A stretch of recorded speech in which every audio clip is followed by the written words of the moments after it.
మేము శివుడి యొక్క భక్తులము అని ఎవరెవరైతే అనుకుంటున్నారో, ఈ శివరాత్రి నుంచి కానీ మీరు ఏదైనా మార్పులు మీ జీవితంలో చేసుకోవాలి అని అనుకుంటే చెప్తాను, ముందు మాంసాహారాన్ని బంద్ చేయండి. బాగా ఫేవరెట్ భక్తుడు భక్త కన్నప్ప, ఆయన శివుడికి మాంసాహారం పెట్టారు కదా. ఆయన కళ్ళు తీసి పెట్టారు, చూసారా మీరు? అవును. కళ్ళు తీసి పెడతామా మనం? లేదు.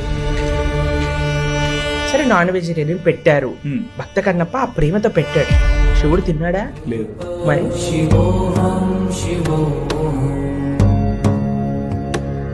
శివుడు పేరు మీద పడి అందరూ కూడా దాన్ని ఏమంటారు, హుక్కా, శివుడు ఫోటో కూడా వేస్తారనమాట వెనకాల. అయినా ఒకటి ఇలా పట్టుకొని ఉంటాడండి, ఇలా పైప్ లా ఉంటుంది, అదేంటో తెలుసా అండి? ఒక వాయిద్యం, దాన్ని సింగి అని అంటారు. ఆ వాయిద్యాన్ని వాయిస్తారు. కానీ ఏం చేశారు వీళ్ళు, దానిపైన పొగ పెట్టేసి ఏదో ఈయన పీలుస్తున్నాడు అన్నట్టుగా శివుడిని పోర్ట్రే చేశారు. చాలా మంది అంటారు శివుడు తాగితే హుక్కా మేమేమేంది అని. శివుడు మరి విషం కూడా తాగారు కదా, మరి మీరు విషం ఎందుకు తాగట్లేదు?